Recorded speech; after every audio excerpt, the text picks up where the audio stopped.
Welcome back to the show. I'm Francis Mayer. This is Success and Equity on BCTV. And I was just telling a story about a place where I came from. I was born and raised in Humboldt County.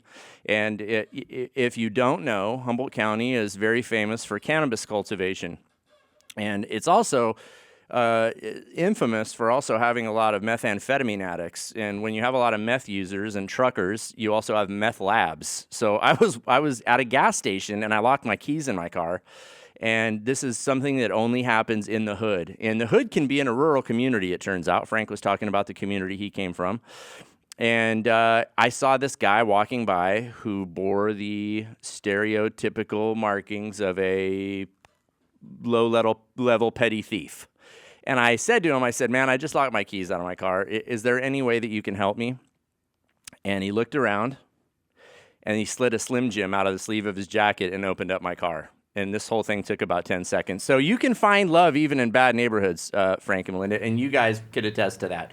There are a lot of good people living in rough neighborhoods who just don't know another way. Definitely. They see a nice house as an opportunity to go shopping, and they just figure, hey, those people can afford it. I don't have enough to eat. And I'm not making excuses for you. If you're out being a criminal right now and breaking the law, you have to understand when people come and put silver bracelets on you and take you away to the summer camp. But like Frank also said, no excuses. If you're doing that, acknowledge that you're tired of that cycle. You're tired of constantly looking over your shoulder. You're tired of the knock on the door being someone who might be coming to change your address. And take a step towards the future. Come to Bakersfield College. And it doesn't matter if you've been in trouble before. It doesn't matter if you don't have a high school diploma. You can come and get the skills you need to be a successful student. And Frank and Melinda, that's what you guys did. But we've kept something from our audience. There's something else that you're dealing with. Yeah, I have stage 5 kidney failure, and I'm on dialysis. Every day? Every day. I do dialysis every night. Every night. You go through quite a bit of medical supplies. The machine and the process is your link to life. Yes, that's my lifeline. If I don't do that, then I could die. Yeah, you don't get to take a week vacation from it. No, not even a day. This is an every single day thing you deal with. Yes. Whether you're tired, whether you have homework, whether you're busy, you have to get to that machine. And you were kind enough to let us into your home and show us what a day in the life is like. And we're going to share that with you now.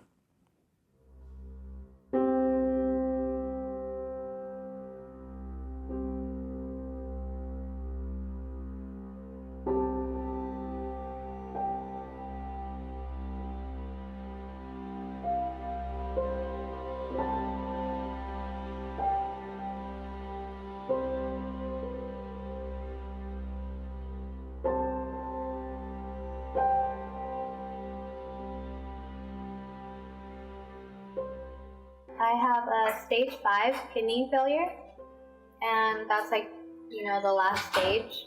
I also have an autoimmune disorder. They don't really know which one, but they think that it's Sjogren's. And Sjogren's is to kind of basically explain it in short terms, it dehydrates your organs. So the main symptoms are like severe dry eye and severe dry mouth, and I have that very severely. My mouth is dry all the time. My mouth and my teeth are like gone and broken, and I have to have that fixed, but it's just something I gotta do.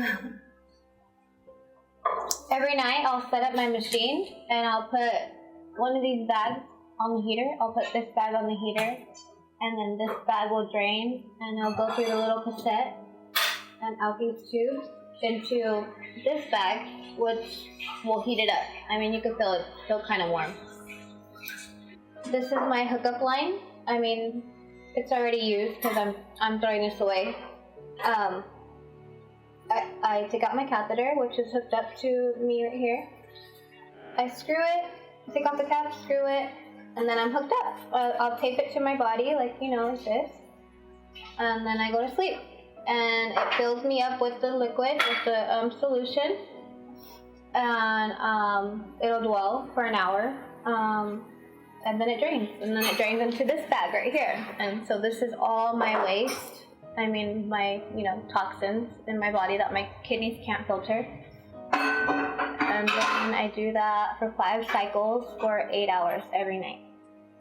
So I'll put my cassette in here and then close it, and the bag goes on here. This is the heater. This heats up right here. And then I put the other bag right here. And then all the tubes are all over the floor. And then I hook up to it, and right now it's telling me to turn it off, but these are like my settings. I dwell, when I told you the fluid goes in me, and I dwell for 1 hour and 5 minutes. And then this is my total UF, so that's this is kind of like the fluid that's left over, because every night, my 5 cycles, it puts fluid in me, and I'll put 2,000 milliliters. And then this is kind of like the leftover fluid that's left in me, like if it didn't drain out completely. And then this is the drain volume, how much is coming out. And that's pretty much it. If I didn't do this, I would die. This is my lifeline. I did hemodialysis, which is through my blood. It cleans out your blood, so I would have 2 needles going into my arm, and it would go through a machine, through tubes, and then it would go through a filter, a long little filter, and then it would come out, the clean blood, and go right back in. When I did hemodialysis, and let's say I couldn't, I had a doctor's appointment, like a different kind of doctor's appointment, or taking them somewhere to a doctor's appointment, and I couldn't make it to my appointment, I would have to reschedule, and yet I would feel it. I would feel sick, nauseated, run down,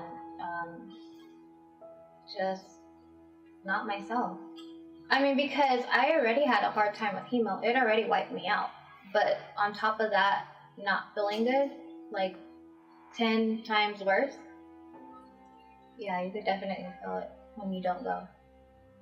I know a girl, her name is Marina, and she actually got her 2nd kidney in January. There was the first, and her first kidney failed, and she just got a new one, and she waited 5 years for that second one.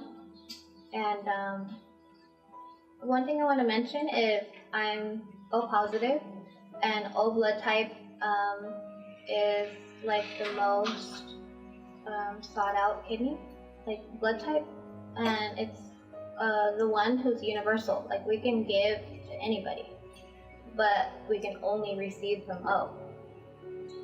So you can imagine that's kind of hard. 5 to 8 year wait is for a deceased kidney, but if you have a living donor, then that's as soon as the testing's done. Oh yeah, I hear that all the time. If I could, I would give you my kidney in a heartbeat. Just what do I have to do? And then as soon as I give them the information, then some people I never hear from again.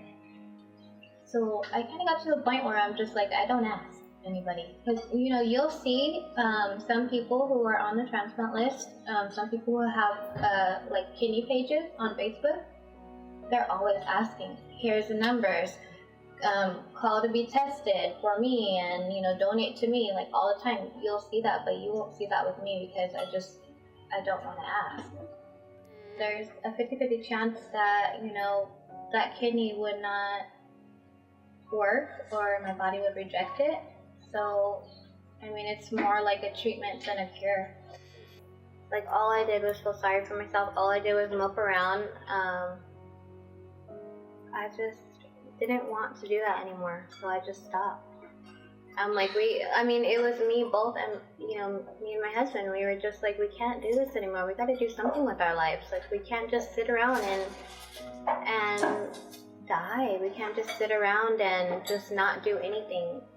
So we decided, let's go back to college. Let's go to college. Let's make a better life for our kids and for ourselves. And it's a little hard. It's a little hard, especially when you have exams in different classes, at the same time. it's a little difficult, but you know, difficult is what's gonna pay off in the end. I'm the type where if I get a little overwhelmed or stressed, I'll be like, oh, I don't want to do that anymore. Like, I'm just done. And he's like, nope.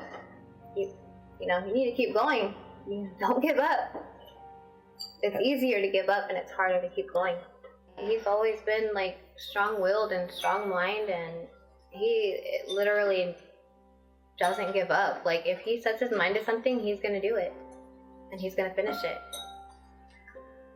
Yeah, I love school, like, especially my philosophy class, because I'm taking philosophy and ethics of living and or dying or something like that. But I love that class. Like, I love it.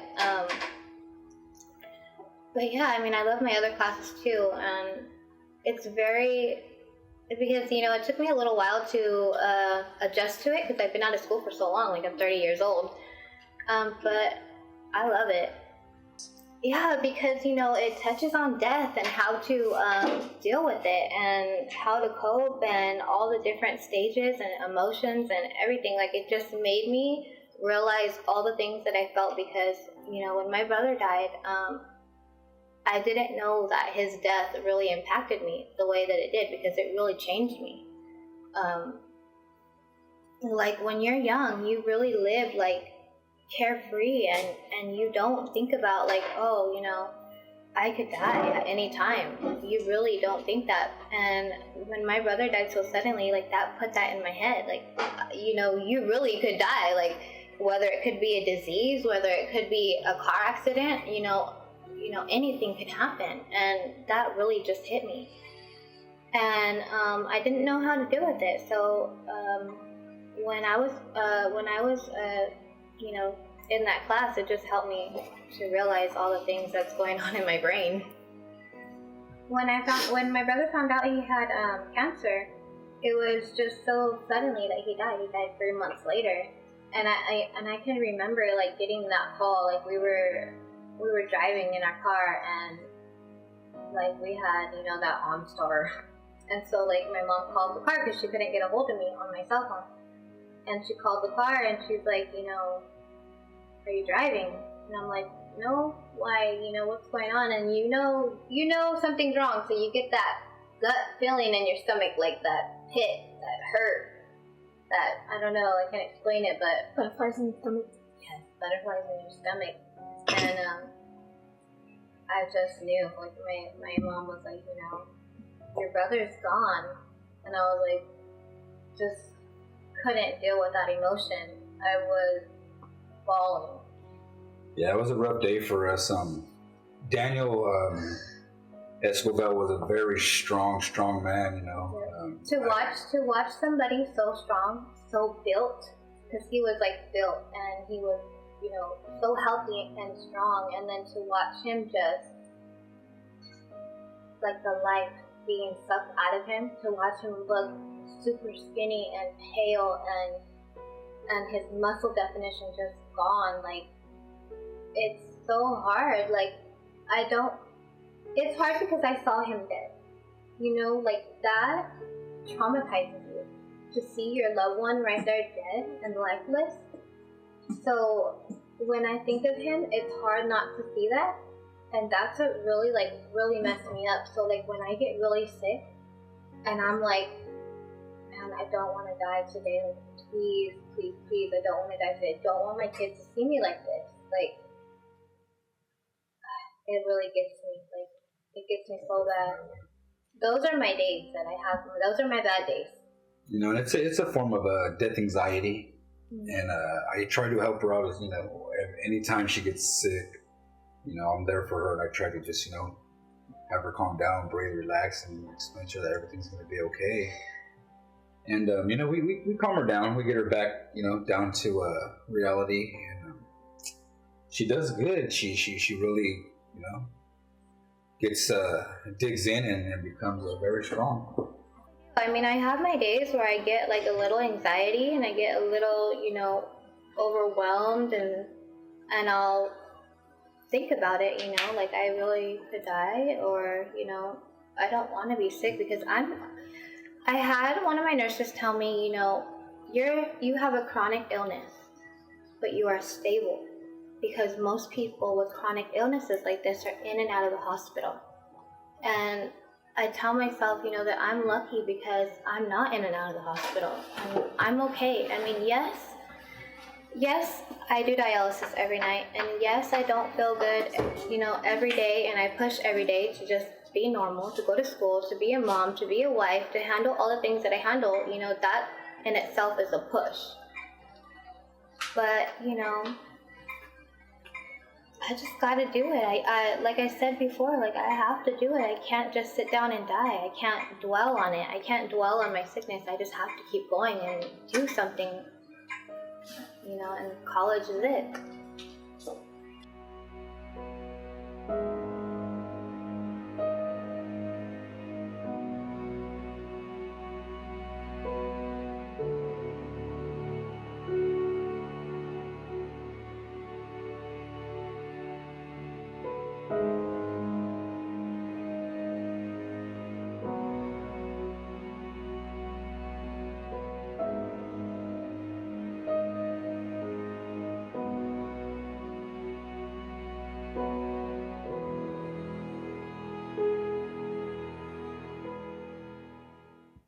We'll be right back with more Success and Equity on BCTV.